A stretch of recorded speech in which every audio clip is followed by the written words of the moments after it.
COVID-19 को update लिएर उपस्थित भएको छु। प्रवक्ता स्वास्थ्य तथा जनसङ्ख्या मन्त्रालय।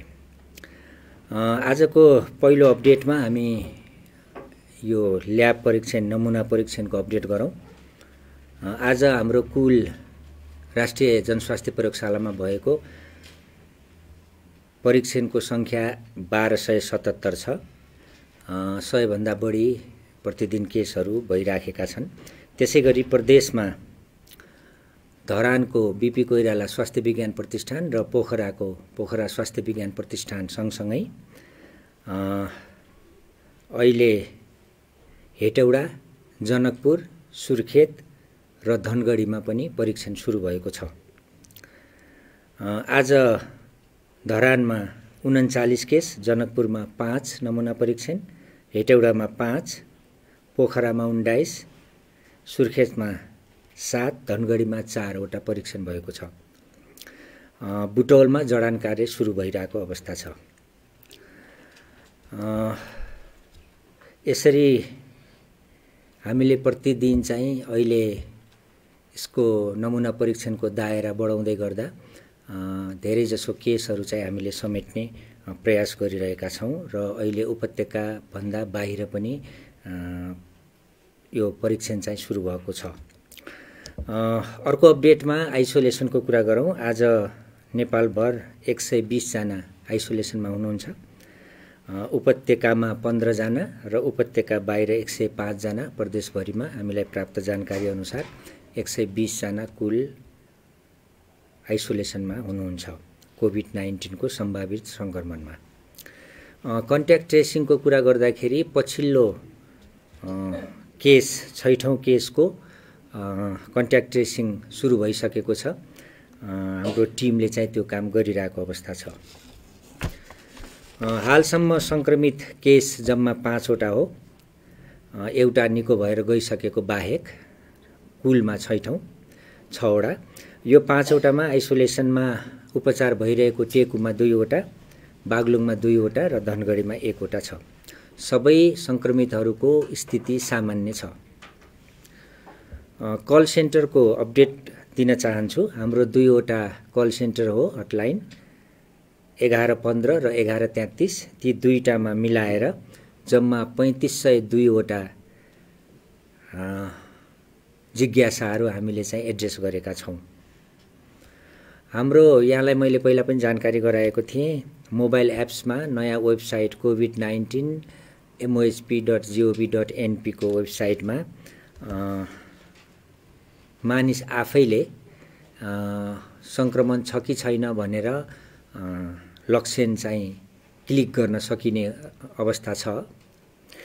त्यसमा हामीले आजसम्म 5626 5626 जनाले इन्ट्री गर्नुभएको छ आफ्नो लक्षणहरू र त्यसमध्ये हालसम्म 107 जना रेड जोनमा मैले पहिला पनि भनेको थिएँ हरियो जोन, पहेँलो जोन र रेड जोनमा गरेर 3 वटा क्याटेगोरीमा हामीले राखेका छौँ। सम्भावित हुन सक्ने, अति सम्भावित हुन सक्ने भनेर त्यो अनुसार 107 जना रेडमा हुनुहुन्छ। यो सङ्ख्यालाई हामीले आफ्नो यो एपिडेमियोलोजी तथा रोग नियन्त्रण महाशाखा मार्फत फलोअप गर्ने गर्छौँ। तर मैले यहाँनिर भन्नुपर्दाखेरि केहीले आफ्नो विवरणहरू करेक्ट हिसाबले भरेको पाइएको छैन। फोन नम्बरहरू, एड्रेसहरू, नामहरूमा अलिकति नमिल्दो खालको लेखेको पाइएको छ। यसो नगर्नु हुन म अनुरोध गर्छु। किन भन्दाखेरि यो यहाँहरूको सजिलोको लागि हो। किन भन्दा अहिले लकडाउनको स्थिति छ। यहाँहरूले यो वेब प्रयोग गरेर आफ्नो घर बसी मलाई यो भएको छ, म हुन सक्छु कि सक्दैन सम्भावित भनेर जान्ने मौका हो। यो मौकाको सदुपयोग गर्नुस् र हामीलाई काम गर्न पनि सजिलो हुन्छ। किन भन्दा भोलि यहाँहरूको गलत एड्रेसले हाम्रो टिमहरू त्यो ठाउँमा पुग्यो भने त्यहाँ चाहिँ यहाँहरूलाई फेला पार्न सकेन भने हाम्रो प्रयास पनि व्यर्थ जान्छ र जसले सहयोग पाउनु पर्थ्यो उहाँहरू पनि सहयोगबाट वञ्चित हुनुहुन्छ। त्यसकारणले मेरो आग्रह छ सबै आफ्ना सूचनाहरू करेक्टली चाहिँ भरिदिनु होला। त्यसपछि केही अपडेटहरूमा हाम्रो आज भक्तपुरको क्वारेन्टाइनमा खरिपाटीमा रहेका सबै 96 जनाको नमुना सङ्कलन गरिएको अवस्था छ। त्यसै गरी हाम्रो स्वास्थ्य सेवा विभागमा राष्ट्रिय जनस्वास्थ्य प्रयोगशाला, एपिडेमियोलोजी तथा रोग नियन्त्रण महाशाखा र विश्व स्वास्थ्य सङ्गठन बीच छलफल भएको छ। यो छलफलले केही निष्कर्षहरू निकालेको छ। हामी कसरी ट्रेसिङलाई प्रभावकारी बनाउने, यहाँहरूको मिडिया मार्फत पनि धेरै कुराहरू यसमा उठेको थियो र कसरी चाहिँ यो नमुना सङ्कलनको दायरा बढाउने भनेर केही डिसिजनहरू पनि भएका छन्।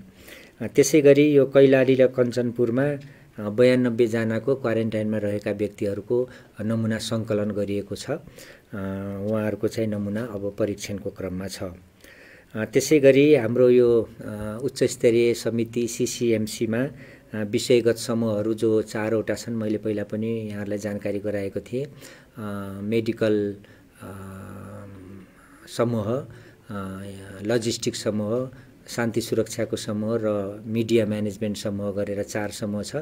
त्यसको छुट्टा छुट्टै बैठकहरू बसेर माननीय उपप्रधानमन्त्री तथा रक्षा मन्त्रीज्यूको उपस्थितिमा छलफलहरू भएका छन्। यसले के देखाउँछ भन्दा हामी चाहिँ अलि व्यवस्थित तरिकाले, एकीकृत तरिकाले स्वास्थ्य मन्त्रालय र योभन्दा बाहिरका मन्त्रालयहरूसँग भएका क्रियाकलापहरू, यो कोभिड-19 को रोकथाम तथा नियन्त्रणमा भएका प्रयासहरूको सामूहिक समीक्षा गर्ने, सामूहिक योजना बनाउने र सामूहिक रूपले चाहिँ एक्सन प्लानमा जाने जुन यसको मुख्य उद्देश्य हो, त्यसमा काम भएको छ। अब दुईटा कुरा, यो धेरै उठेको सवालहरूमा मैले सानो पुष्ट्याइ गर्न चाहन्छु। धेरै मिडियाहरू मार्फत यो पोखराको केस चाहिँ पोजिटिभ निस्क्यो भन्ने कुरा पनि आएको छ। अहिले पोखराको हालसम्म कुनै पनि पोजिटिभ केस छैन। यो अलिकति यो के हुँदो रहेछ भन्दा यो अहिले हामीले प्रदेशमा विस्तार गऱ्यौँ। यो प्रदेशमा मेसिनहरू गएको छ, रिएजेन्टहरू गएको छ। त्यो मेसिनहरूको भ्यालिडेसनको कुरा आउँछ। केही कुराहरू त्यहाँ प्रष्ट रूपमा गर्नुपर्ने हुन्छ। मतलब सङ्ख्या चाहिँ यथेष्ट रूपमा गरेर पोजिटिभ नेगेटिभको सङ्ख्याहरू आएर अन्त पनि भेरिफाई भयो भने यो सब सिस्टम ठिक छ भनेर यो एउटा नर्मल फेनोमेना हो। यसमा फेरि त्यहाँ परीक्षण हुने, त्यसपछि फेरि हाम्रो राष्ट्रिय जनस्वास्थ्य प्रयोगशालामा आउने, यो दोहोरो भयो भन्ने कुरा पनि केहीले उठाउनु भएको छ। त्यसो हुँदैन। यो चाहिँ भ्यालिडेसन गर्ने क्रममा त्यो मसिन र रिएजेन्टहरू मिल्नेको कुरालाई हेर्दाखेरि केही नमुनाहरू चाहिँ हामीले गर्नुपर्ने हुन्छ। त्यो भनेको हाम्रो निर्णयहरू, हाम्रो चाहिँ परीक्षणको नतिजा चाहिँ कङ्क्रिट होस् भन्नलाई हो। यो सधैँभरि गर्नु पर्दैन, केही समयको लागि हुन्छ। त्यसले गर्दाखेरि कुनै केस शङ्कास्पद भयो भने त्यहाँ पनि रिपिट हुन्छ, यहाँ पनि रिपिट हुन्छ, थप नमुना लिइन्छ।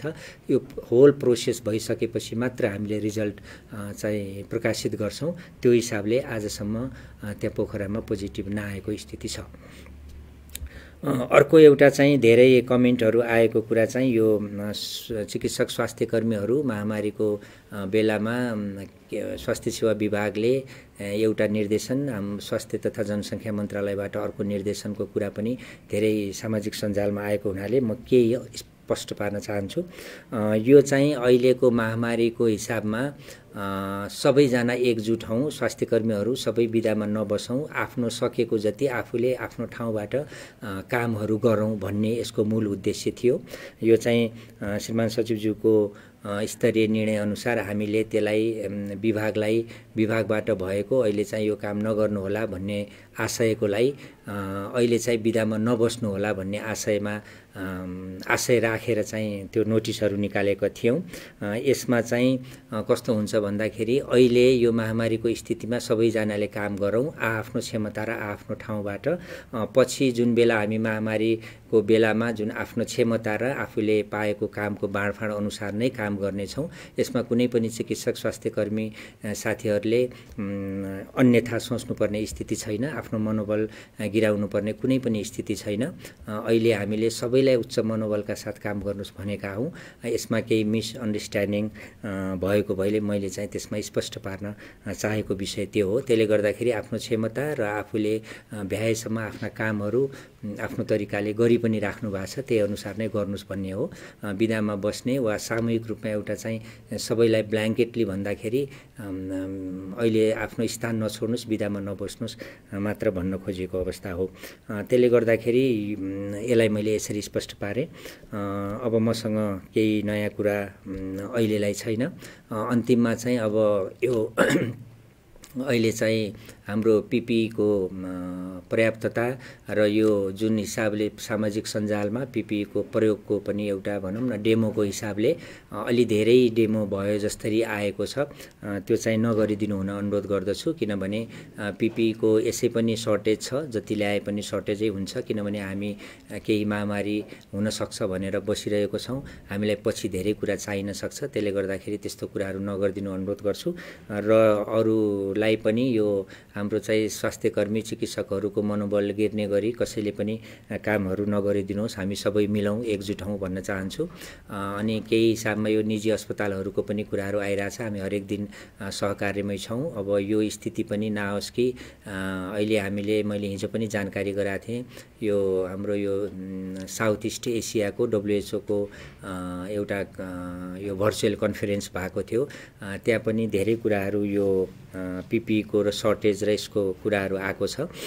त्यसले गर्दाखेरि हामी सबैले मिलेर पनि जानुपर्छ। र त्यहाँ अर्को उठेको कुरा के पनि हो भन्दा यो कोभिड-19 बाहेक अन्य बिरामीहरूको अन्य देशहरूमा पनि यस्तो खाले समस्या छ। त्यसले गर्दाखेरि हामी सबै ग्लोबल्ली स्वास्थ्यकर्मीहरूले, चिकित्सकले बुझ्नुपर्ने कुरा, हरेक मानिस इमर्जेन्सीमा परेको हुनसक्छ।